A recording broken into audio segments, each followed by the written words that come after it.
Hello दोस्तों, नमस्कार। स्वागत है आप सभी का SRL एकेडमी के यूट्यूब चैनल पर। कैसे आप सभी लोग? उम्मीद करते हैं कि आप सभी लोग होंगे स्वस्थ होंगे, मस्त होंगे। दोस्तों, आज के इस वीडियो के अंतर्गत हम बात करने वाले हैं निषेचन और अंतःरोपण के बारे में, जो कि मानव जनन का एक महत्वपूर्ण टॉपिक होता है। हम देखेंगे कि किस प्रकार से नर युग्मक शुक्राणु और मादा युग्मक अंडाणु होता है, उसका निषेचन होता है। इसके बाद में हम अंतःरोपण अर्थात इम्प्लांटेशन की प्रक्रिया के बारे में पढ़ने वाले हैं। इस कारण ये वीडियो है, ये बहुत महत्वपूर्ण रहने वाला है। इस कारण वीडियो को पूरा जरूर देखें, और यदि अभी तक आपने हमारे चैनल को सब्सक्राइब नहीं कर रखा है तो चैनल को जरूर सब्सक्राइब करें, जिससे कि आप सभी लोगों तक ऐसे वीडियो हैं ये लगातार पहुंचते रहें। तो शुरुआत करते हम आज के हमारे इस टॉपिक के बारे में। और हमारा जो टॉपिक है वो है निषेचन और अंतःरोपण। तो सबसे पहले हम बात करने वाले हैं निषेचन अर्थात फर्टिलाइजेशन के बारे में। हम देखेंगे कि निषेचन होता है या फर्टिलाइजेशन होता है वो क्या होता है, कौन सी प्रक्रिया होती है। तो चलो बात करते हैं। हम बात कर रहे हैं निषेचन अर्थात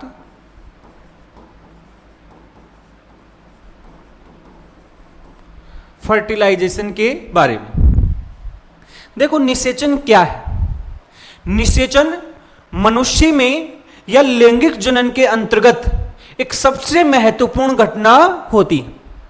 निषेचन वह घटना होती है जिसके अंतर्गत नर युग्मक होता है अर्थात शुक्राणु और मादा युग्मक होता है अर्थात अंडाणु। ये दोनों आपस में क्या होते हैं? संलयित होते हैं, एक दूसरे के साथ जुड़ते हैं। इसी प्रक्रिया को क्या कहा जाता है? निषेचन कहा जाता है। कहने का मतलब क्या हो गया है कि निषेचन है वो कैसी प्रक्रिया है? इस प्रक्रिया के अंतर्गत नर युग्मक होता है जो क्या होता है? शुक्राणु, और मादा युग्मक होता है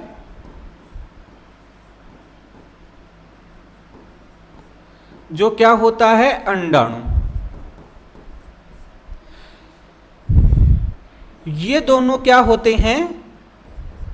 इन दोनों का होता है संलयन। इन दोनों का क्या होता है? संलयन। ये एक दूसरे के साथ जुड़ते हैं, और इसी जुड़ने की प्रक्रिया को क्या कहा जाता है? निषेचन कहा जाता है। तो ये जो संलयन की प्रक्रिया है वास्तव में इसी को क्या कहा जाता है? निषेचन अर्थात फर्टिलाइजेशन कहा जाता है। जब नर युग्मक शुक्राणु और मादा युग्मक होता है अंडाणु, ये आपस में जुड़ते हैं, एक दूसरे के साथ संलयित होते हैं। अब ये कैसे होंगे, कैसी पूरी प्रक्रिया होगी, वो हम डिटेल में देखेंगे। एक बार हमें इसकी परिभाषा को समझना है। तो जैसे ये दोनों जुड़ते हैं तो क्या होता है? कोशिका बनती है, और उस कोशिका को हम क्या कहते हैं? युग्मनज। उस कोशिका को हम क्या कहते हैं? युग्मनज। इंग्लिश में इसे कहा जाता है जाइगोट। इसे क्या कहा जाता है? जाइगोट अर्थात युग्मनज कहा जाता है। और यही वह कोशिका होती है, यही सबसे पहली कोशिका होती है जहां से मनुष्य का जीवन होता है वो प्रारंभ होता है। तो सबसे पहली कोशिका जो होती है वो कौन सी होती है? युग्मनज होती है। ये किसी भी मनुष्य की प्रथम कोशिका होती है, जो कि शुक्राणु और अंडाणु के मिलने से बनती है। शुक्राणु जो कि अगुणित होता है, अंडाणु जो कि अगुणित होता है, और जब ये दोनों जुड़ते हैं, एक दूसरे के साथ जुड़ते हैं, तो यहां पर द्विगुणित अर्थात 2n आपका युग्मनज बनता है। तो यह हमें समझ में आ गया है कि निषेचन अर्थात फर्टिलाइजेशन होता है वो किसे कहते हैं। इन दोनों की जुड़ने की प्रक्रिया को हम क्या कहते हैं? निषेचन कहते हैं। अब इसके बाद में हम देखेंगे कि कैसे ये प्रक्रिया पूर्ण होगी। देखो, हमने पढ़ा कि जो शुक्राणु है या जो नर युग्मक है, ये नर युग्मक होता है, ये कैसे अंडाणु तक पहुंचेगा, ये कैसे इस अंडाणु तक पहुंचेगा। तो देखो, शुक्राणु होते हैं वो नर के वृषण में बनते हैं। कहां बनते हैं? वृषण। और वृषण से ये सहायक नलिकाएं होती हैं, सहायक नलिकाएं,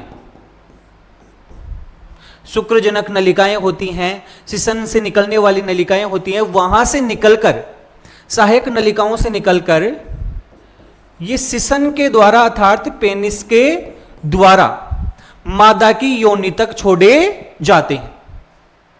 इन शुक्राणुओं को, जो कि वास्तव में किस में पाए जाते हैं, ये जो शुक्राणु होते हैं वास्तव में एक तरल के अंतर्गत पाए जाते हैं जिसे हम वीर्य अर्थात सीमेन कहते हैं।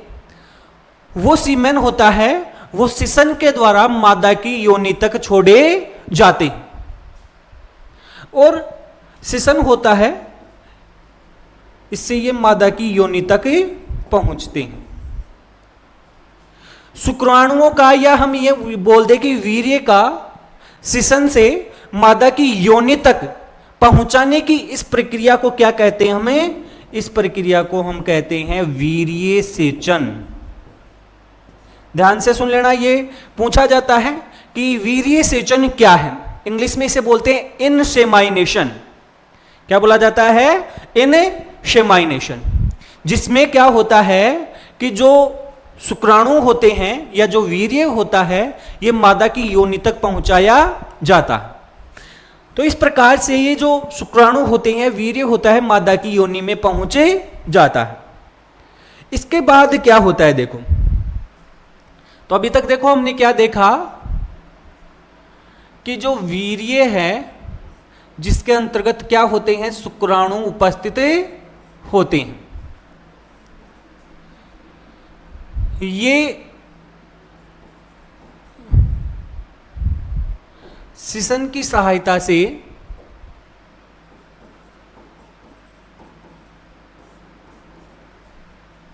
योनि तक पहुंचाया जाता है मादा की, और इस प्रक्रिया को हम क्या कहते हैं?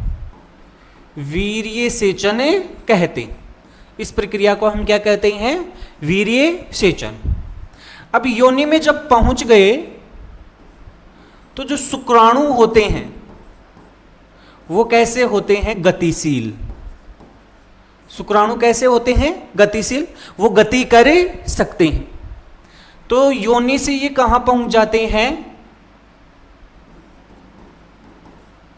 गर्भाशय में, अर्थात यूट्रस के अंतर्गत ये पहुंचे जाते हैं। तैरते हुए गर्भाशय ग्रीवा से होते हुए कहां पहुंच जाते हैं? यूट्रस में। और गर्भाशय से ये होते हुए कहां पहुंचते हैं? अंडवाहिनी में। गर्भाशय से ये कहां पहुंचते हैं? अंडवाहिनी। और अंडवाहिनी होता है, उसका एक भाग होता है जिसे हम कहते हैं एम्पुला, या हिंदी में बोले तो तुम्बिका। हमने जब अंडवाहिनी का हिस्सा पढ़ा था, अंडवाहिनी का भाग पढ़ा था, तो हमने देखा था। तो ये एम्पुला तक पहुंचते हैं, और जैसे ही ये एम्पुला तक पहुंचते हैं वहीं पर ये अंडाणु के साथ मिलते हैं। कहने का मतलब, यदि हम देखें, यदि हम ट्यूब बना के देखें,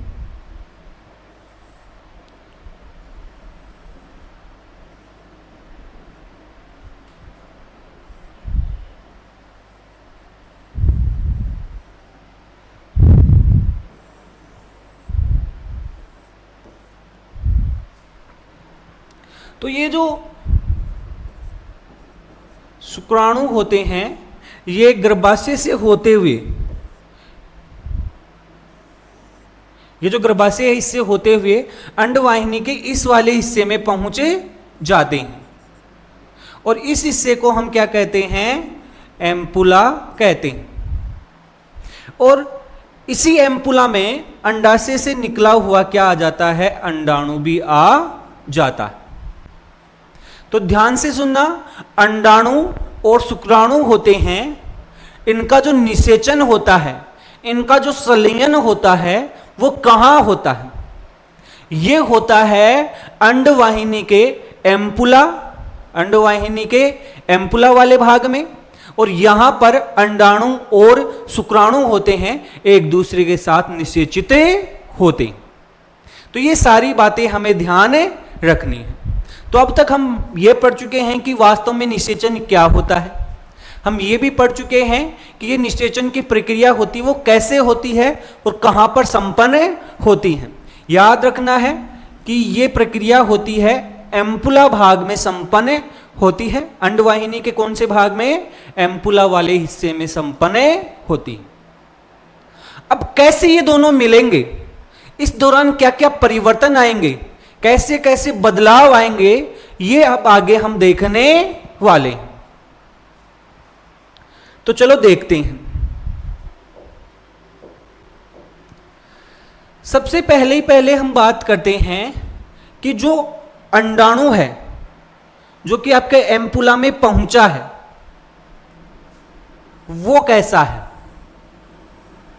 ये वास्तव में अंडाणु है।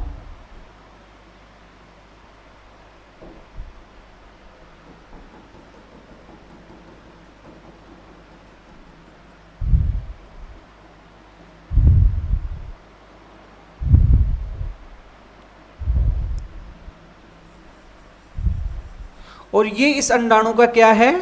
केंद्रक। इस अंडाणु के बाहर की ओर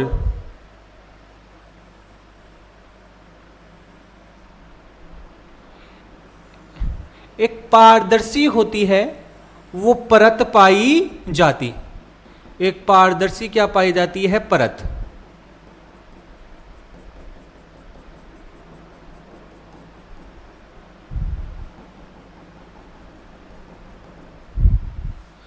और इस परत को हम कहते हैं जोना पेलुसिडा। इस परत को क्या कहा जाता है? जोना पेलुसिडा कहा जाता है। ये हमारा क्या होता है?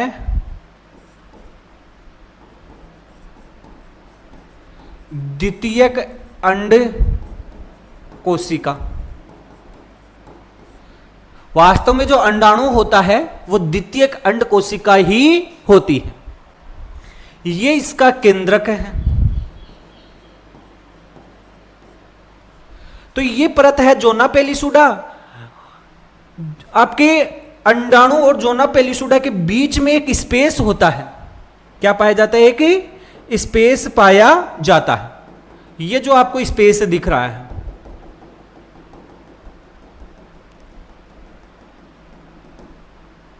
इसे कहा जाता है परिपीत पिंडक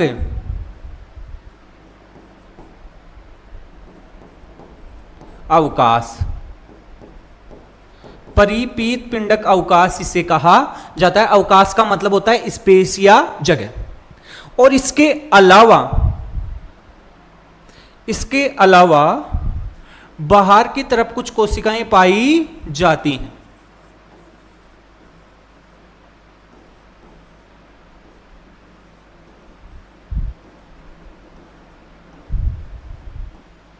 बाहर की तरफ कुछ कोशिकाएं होती हैं।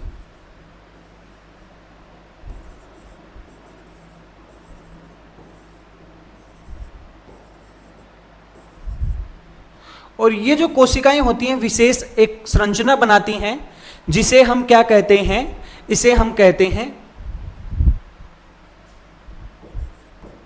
Corona radiata. ये कोशिकाएं होती हैं जो बाहर की तरफ इसके चारों तरफ उपस्थित होती हैं, जिसे हम क्या कहते हैं? Corona radiata.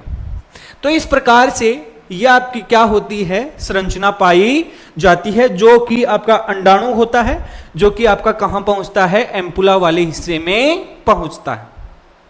अब क्या होता है? निषेचन के समय निषेचन के समय बहुत सारे शुक्राणु होते हैं, ये इसके क्या होते हैं, संपर्क में आते हैं। बहुत सारे शुक्राणु होते हैं, ये इसके संपर्क में आते हैं, यहां पर पहुंचते हैं। और बहुत सारे शुक्राणुओं में से एक जो शुक्राणु होता है,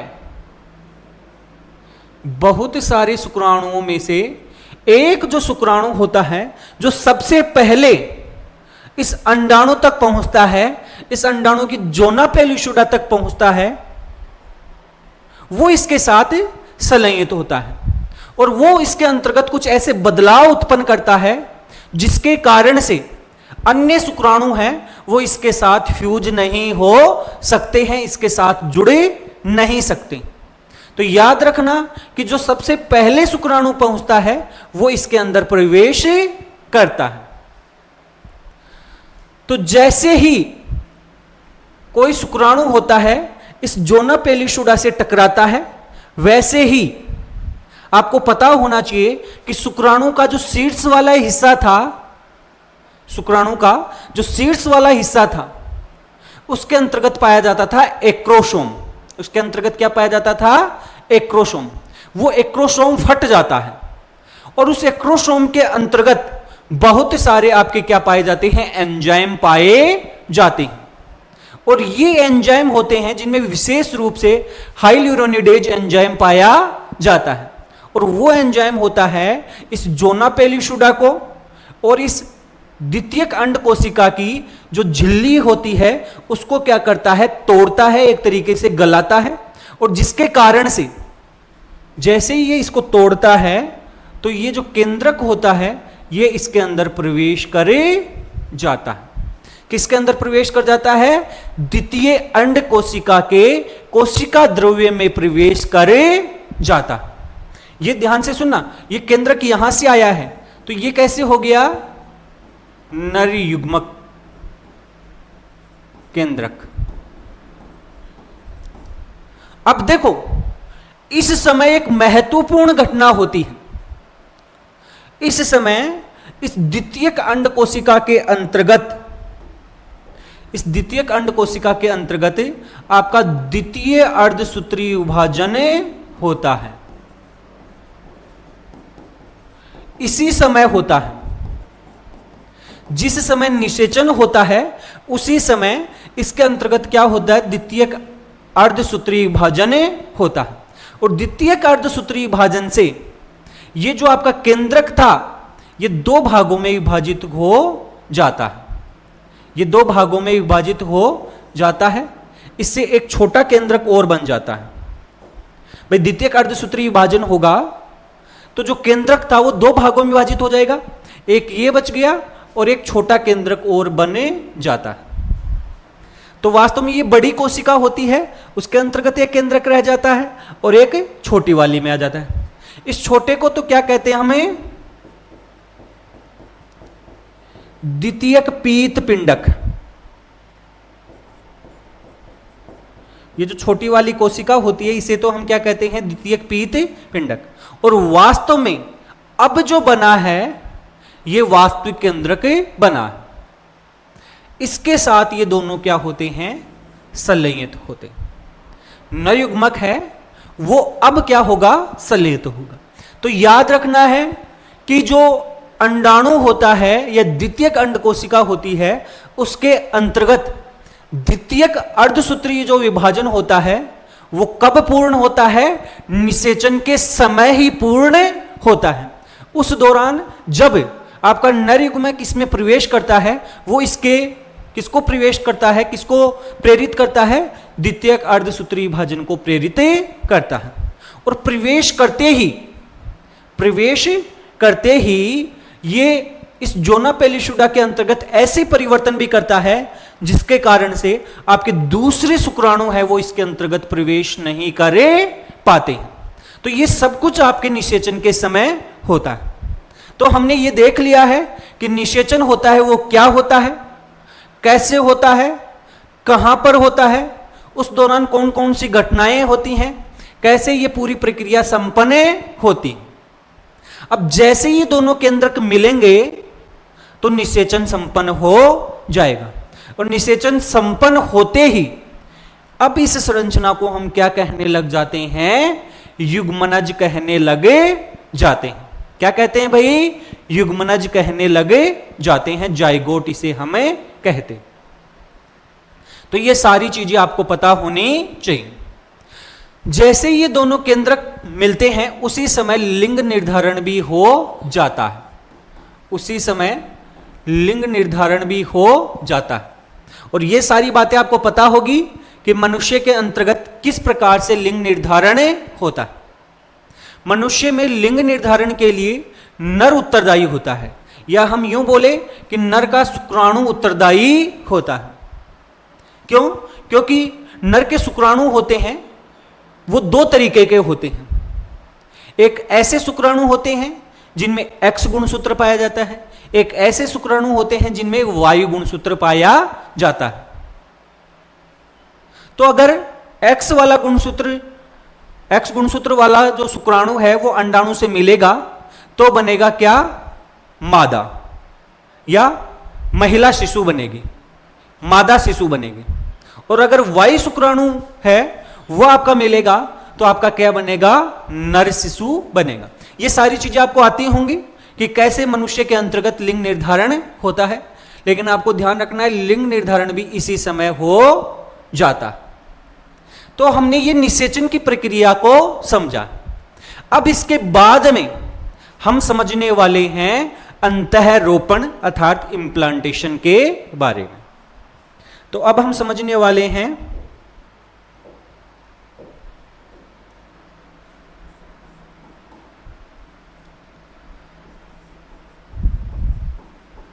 अंतःरोपण।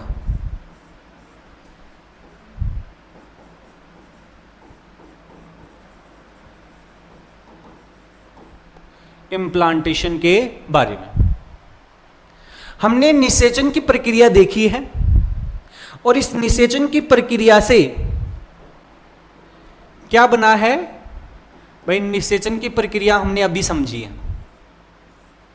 इस निषेचन की प्रक्रिया से क्या बना है? आपका जाइगोट। निषेचन की प्रक्रिया से क्या बना है? जाइगोट। ये जाइगोट होता है द्विगुणित होता है। आपको ये बात भी बताई है कि जो जाइगोट होता है यही मनुष्य की प्रथम कोशिका होती है। सभी मनुष्य का जीवन है इसी कोशिका से प्रारंभ हुआ है, और ये कोशिका हमारे माता और पिता के जो शुक्राणु और अंडाणु थे उनके मिलने से बनी। तो ये प्रथम कोशिका है।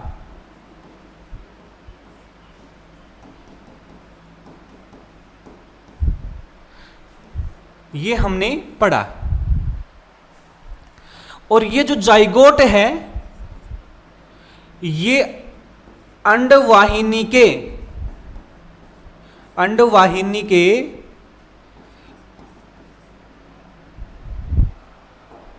एम्पुला वाले हिस्से में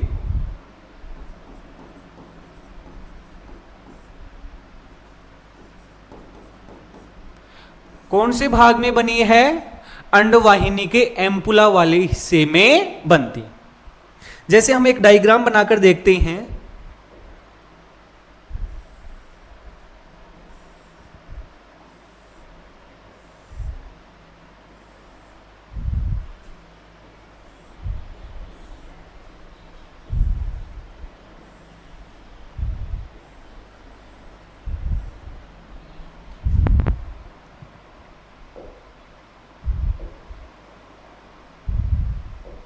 हमने देखा कि ये वाला जो जाइगोट है भाई, ये क्या है? जाइगोट।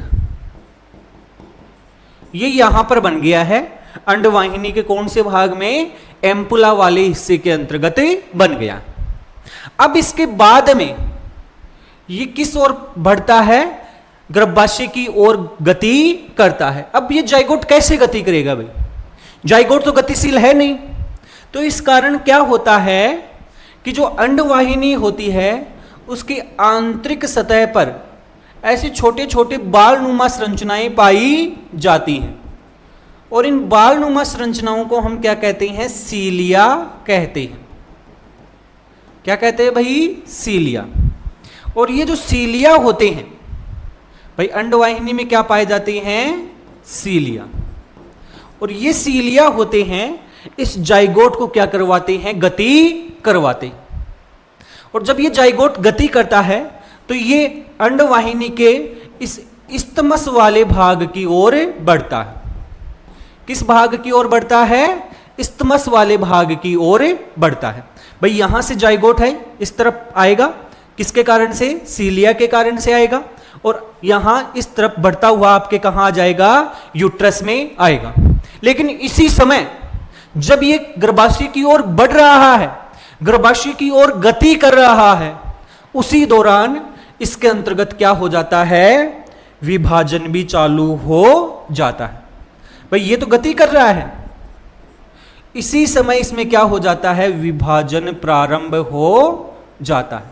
भाई जो एक कोशिका वाला जाइगोट था उसके अंतर्गत क्या होने लग गया है, कोशिका विभाजन होने लग गया है। विभाजन क्या हो जाता है, प्रारंभ। 1 से 2 कोशिका, 2 से 3 कोशिका, ऐसे विभाजन होने लगे जाता है। इसमें जो विभाजन होता है वो होता है समसूत्री विभाजन। कैसा विभाजन होता है भाई, समसूत्री विभाजन। याद रखना जाइगोट में कैसा विभाजन होता है, समसूत्री। और आपको यह भी याद रखना है कि जाइगोट के अंतर्गत जो समसूत्री विभाजन होता है वो एक विशेष विभाजन होता है। कैसा विभाजन होता है, विशेष। इस समसूत्री विभाजन के लिए एक हम नाम देते हैं, इस समसूत्री विभाजन के लिए हम क्या देते हैं, एक नाम। और इस समसूत्री विभाजन को कहा जाता है क्या, विदलन कहा जाता है। याद रखना, विदलन या जिसे हम कहते हैं क्लीवेज, इसे हम क्या कहते हैं, विदलन या क्लीवेज कहते हैं। तो याद रखना कि जाइगोट होता है वो किस ओर गति कर रहा है, अंडवाहिनी से गर्भाशय की ओर गति कर रहा है। गति क्यों कर रहा है, क्योंकि आपके अंडवाहिनी के आंतरिक स्तर पर क्या पाए जाते हैं, सीलिया, और वो सीलिया इसको गति करवाते हैं। जैसे जैसे गति करता रहता है वैसे वैसे इसमें विभाजन भी प्रारंभ हो गया है। उसी समय जो विभाजन है ये एक विशेष प्रकार का समसूत्री विभाजन होता है, और इस विशेष प्रकार के समसूत्री विभाजन को हम क्या कहते हैं, विदलन। ये जो विदलन होता है, ये जो विभाजन होता है, इसके अंतर्गत क्या होता है, मैं आपको यहां पर लिख के बता देता हूं कि जो विदलन है, जो कि एक प्रकार का समसूत्री विभाजन है, इसके अंतर्गत कोशिकाओं की संख्या बढ़ती है। कोशिकाओं की संख्या तो बढ़ती है,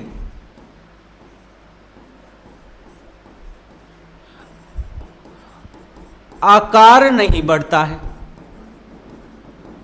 कोशिकाओं की संख्या बढ़ती है लेकिन आकार नहीं बढ़ता है। तो कोई आपसे पूछ ले कि जाइगोट में कौन सा विभाजन होता है, समसूत्री, क्या बोलते हैं उसे, विदलन या क्लीवेज कहते हैं। तो ये इसी समय से प्रारंभ हो जाता है। जैसे जैसे इसमें विभाजन होता है ये इस्तमस से होता हुआ गर्भाशय की ओर क्या करने लग जाता है, गति करने लगे जाता है। तो अब जो एक कोशिकीय जाइगोट था उसमें विभाजन से बनते हैं 2 कोशिकाएं, 2 से बनती हैं 4 कोशिकाएं, 4 से बनती हैं 8 कोशिकाएं, और 8 से बनती हैं 16 कोशिकाएं। तो ये आगे वाले पेज में हम देखते हैं,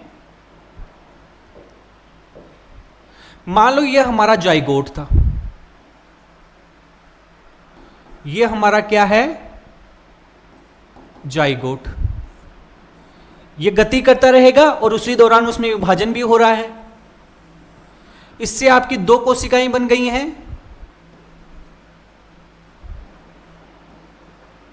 2 कोशिकाएं बन गई हैं, 2 से बन गई हैं 4,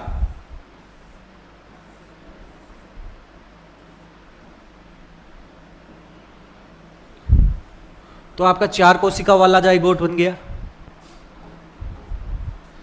4 से बन गई हैं 8 कोशिकाएं,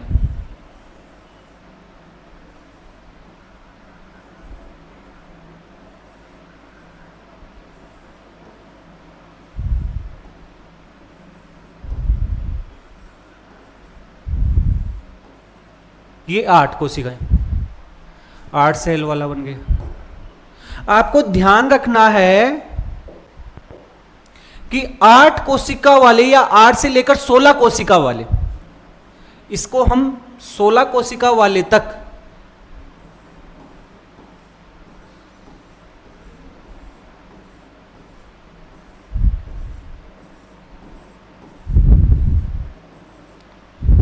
ये हमारी 16 कोशिकीय बन गया है, 16 कोशिकीय। तो 8 कोशिका से लेकर 16 कोशिका तक का जो हमारा जाइगोट होता है, वास्तव में जैसे जैसे कोशिकाएं बढ़ने लग जाती हैं, इस जाइगोट को हम भ्रूण कह देते हैं, एम्ब्रियो कह देते हैं। शुरुआत में इसे हम बोलते हैं जाइगोट, और जैसे जैसे इसमें कोशिकाएं बढ़ती हैं, विदलन होता है, तो इसे हम अब क्या कहने लग जाते हैं, भ्रूण अर्थात एम्ब्रियो कहने लगे जाते हैं। तो आपका 8 कोशिका से लेकर 16 कोशिका तक का जो भ्रूण होता है, एम्ब्रियो होता है, उसे हम क्या कहते हैं, तुत्तक या मोरूला कहते हैं। इसे हम तुत्तक या क्या कहते हैं, मोरूला कहते हैं। इसकी जो ये कोशिकाएं होती हैं, एक एक कोशिका जो होती है, इन कोशिकाओं को हम क्या कहते हैं, ब्लास्टोमियर्स कहते हैं, या इसे हम कहते हैं कोरक खंड। इन कोशिकाओं को क्या कहते हैं, हमें कोरक खंड। 8 से लेकर 16 कोशिकाओं तक का जो भ्रूण होता है, जो एम्ब्रियो होता है, उसे हम क्या कहते हैं, उसे हम मोरूला अवस्था कहते हैं। तो ये आपसे एग्जाम में पूछी जा सकती है कि भ्रूण की कौन सी अवस्था को हम मोरूला अवस्था कहते हैं। इस मोरूला अवस्था के बाद में विभाजन तो लगातार हो रहे हैं। 32 कोशिका वाली जो कोशिका है, भाई 8 से 16, 16 से 32, 32 से 64, ऐसे लगातार विभाजन हो रहा है। तो जैसे जैसे विभाजन होता जाता है, अब ये जो मोरूला होता है, ये एक नई अवस्था में प्रवेश करता है। ये मोरूला होता है, एक नई अवस्था में प्रवेश करता है। तो ये 16 से 32 और 32 से 64 कोशिका अवस्था तक पहुंच जाता है। उस दौरान ये सारी की सारी कोशिकाएं जो पहले ऐसे अव्यवस्थित थी, अब व्यवस्थित रूप लेने लगे जाती। क्या लेने लग जाती हैं, एक व्यवस्थित रूप लेने लगे जाती। तो भ्रूण होता है, ये भ्रूण है, और इस भ्रूण की कोशिकाएं होती हैं, इनमें से कुछ कोशिकाएं होती हैं, ये बाहर की तरफ एक कोशिकाओं की क्या बना लेती हैं, परत बना लेती हैं।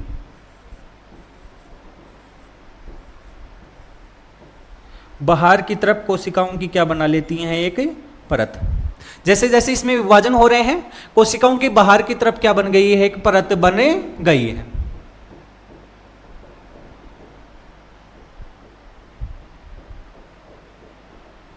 इसके अलावा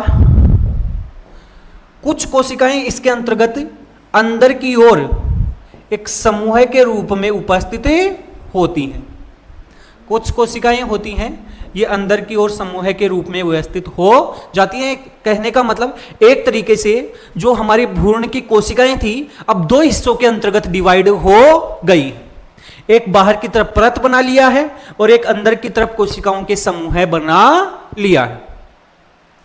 ये जो बाहर की तरफ की कोशिकाएं होती हैं,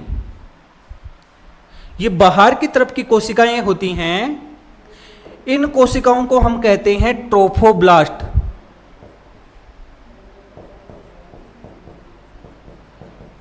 बाहर की तरफ कोशिकाओं की जो एक परत बन जाती है, उसे हम क्या कहते हैं, ट्रोफोब्लास्ट कहते हैं। और अंदर की तरफ कोशिकाओं का जो एक समूह बन गया है, अंदर की तरफ कोशिकाओं का एक समूह बन गया है, इसे हम कहते हैं अंतः कोशिका समूह, या इसे कहते हैं inner cell mass. Inner cell mass. तो अब जो आपका भ्रूण था, इसमें बाहर की तरफ ट्रोफोब्लास्ट की कोशिकाएं बन गई हैं, और अंदर की तरफ कोशिकाओं का क्या बन गया, एक समूह। उनका विभेदन हो गया एक तरीके से। कोशिकाओं का क्या हो गया है, विभेदन। ये जो ट्रोफोब्लास्ट की कोशिकाएं हैं, ये आगे चलकर किसका निर्माण करेंगी, प्लेसेंटा का निर्माण करेंगी। जो गर्भाशय के साथ चिपकेंगी और उसके बाद में किसका निर्माण करेंगी, प्लेसेंटा का। और वास्तव में जो शिशु बनेगा वो इस इनर सेल मास की कोशिकाओं से बनेगा। और जब भ्रूण में ये अवस्था आ जाती है, ये वाली अवस्था आ जाती है, तो इस अवस्था को एक विशेष नाम से जानते हैं जिसे हम बोलते हैं कोरकपुटी।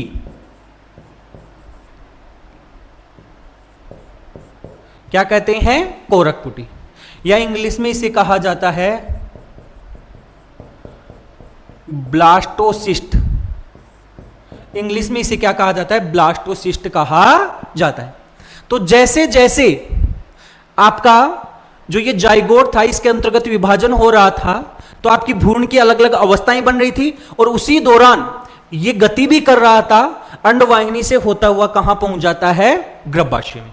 तो जब तक ये कोरकपुटी बनता है 4-5 दिन का समय लगता है, उस दौरान ये जो भ्रूण है ये कहां पहुंच जाता है, गर्भाशय में पहुंच जाता है।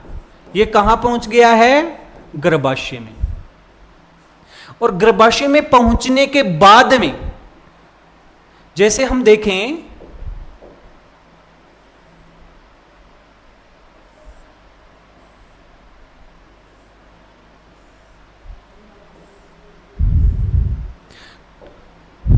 तो ये जो अवस्था है कोरकपुटी वाली, ये कहां पहुंच गई है, गर्भाशय में। और गर्भाशय में पहुंचने के बाद में ये गर्भाशय के आंतरिक स्तर के साथ, गर्भाशय के अंतः स्तर या आंतरिक स्तर जिसे हम एंडोमेट्रियम कहते हैं, उसके साथ ये क्या हो जाता है, जुड़ जाता है। उसके साथ जुड़ जाता है या उसके संपर्क में आता है। और संपर्क में आने के बाद में क्या होता है कि ये अंतः स्तर की कोशिकाएं इसको एक तरीके से चारों तरफ से इसको क्या कर लेती हैं, घेर लेती हैं। जैसे ही ये आपका कोरकपुटी है या ब्लास्टोसिस्ट है गर्भाशय के आंतरिक स्तर के संपर्क में आता है, तो गर्भाशय का आंतरिक स्तर होता है उसमें विभाजन प्रारंभ हो जाता है। और विभाजन होने के कारण से यहां पर तेजी से कोशिकाएं बढ़ती हैं और इस ब्लास्टोसिस्ट को अपने अंदर क्या कर लेती हैं, समा लेती हैं। तो ये ब्लास्टोसिस्ट है वो आपके गर्भाशय के आंतरिक स्तर के साथ जुड़े जाता है। और ब्लास्टोसिस्ट का इस कोरकपुटी का गर्भाशय के आंतरिक स्तर के साथ जुड़ने की जो ये प्रक्रिया होती है, यहां पर जो ये जुड़ने की प्रक्रिया है, इसी प्रक्रिया को हम क्या कहते हैं, अंतःरोपण कहते हैं। इसे हम इम्प्लांटेशन कहते हैं। तो आप इस पूरी प्रक्रिया से क्या समझे, आपने ये समझा कि निषेचन हो जाता है अंडवाहिनी के एम्पुला में, उसके बाद में बनता है जाइगोट। जाइगोट होता है, उसमें प्रारंभ हो जाता है विभाजन, और जैसे ही विभाजन प्रारंभ होता है उसे हम कहते हैं विदलन। जाइगोट से आपकी 2 कोशिकाएं, 2 से 4, 4 से 8, 8 से 16, तो 8 से 16 कोशिकाएं जो अवस्था होती है उसे हम बोलते हैं मोरुला। मोरुला अवस्था के बाद में इसमें लगातार विभाजन होते रहते हैं, कोशिकाओं का विभेदन हो जाता है, बाहर की तरफ कोशिकाओं की एक परत बन जाती है जिसे ट्रोफोब्लास्ट, अंदर की तरफ बन जाती है अंतः कोशिका समूह या इनर सेल मास, और इस अवस्था को कहते हैं हम कोरकपुटी या ब्लास्टोसिस्ट। वास्तव में जो गर्भाशय के अंतर पहुंचता है वहां पर वो जुड़ता है, वो कौन सी अवस्था होती है, कोरकपुटी अवस्था ही होती है। और यह गर्भाशय के आंतरिक स्तर के साथ जुड़े जाता है। इस भ्रूण का, इस कोरकपुटी का गर्भाशय के आंतरिक स्तर के साथ जुड़ने की इसी प्रक्रिया को हम क्या कहते हैं, इसी प्रक्रिया को हम कहते हैं अंतःरोपण या इम्प्लांटेशन कहते हैं। तो इस प्रकार से आज का जो हमारा ये वीडियो है, इसके अंतर्गत हमने निषेचन की प्रक्रिया को और इसके साथ साथ में अंतःरोपण की प्रक्रिया को एकदम डिटेल के अंतर्गत समझा है। कैसे ये सारी प्रक्रियाएं संपन्न होती हैं और कैसे ये सब कुछ पूर्ण होता है। आपको एक छोटी सी बात और याद रखनी है कि जब निषेचन होता है तो उस दौरान एम्पुला में होता है, लेकिन याद रखना कि हर बार निषेचन होने के लिए जरूरी यह है कि अंडाणु और शुक्राणु है, ये लगभग एक साथ कहां पहुंचे, एम्पुला में। अगर अंडाणु और शुक्राणु एक साथ नहीं पहुंचेंगे तो निषेचन की संभावनाएं बहुत कम हो जाती हैं, और इसी कारण से सारी की सारी जो संभोग क्रियाएं होती हैं वो आपके निषेचन तक नहीं पहुंचती हैं, वो गर्भावस्था तक नहीं पहुंचती। तो ये सब कुछ हमने देख लिया है कि कैसे निषेचन अर्थात फर्टिलाइजेशन होता है, कैसे उसका इम्प्लांटेशन होता है। उम्मीद करते हैं कि आप सभी लोगों को ये पूरी चीजें हैं ये आसानी से समझ में आई होंगी। बिल्कुल आसान भाषा के अंतर्गत आपको बताया गया है। अगर कोई चीज समझ में नहीं आती है तो कमेंट जरूर करें, आपको समझाने की पूरी कोशिश की जाएगी। और आप सभी लोगों को हमारा ये वीडियो है ये कैसा लगा है, हमारा ये प्रयास है ये कैसा लग रहा है, कमेंट करके जरूर बताएं। साथ साथ में चैनल को भी जरूर सब्सक्राइब करें। धन्यवाद।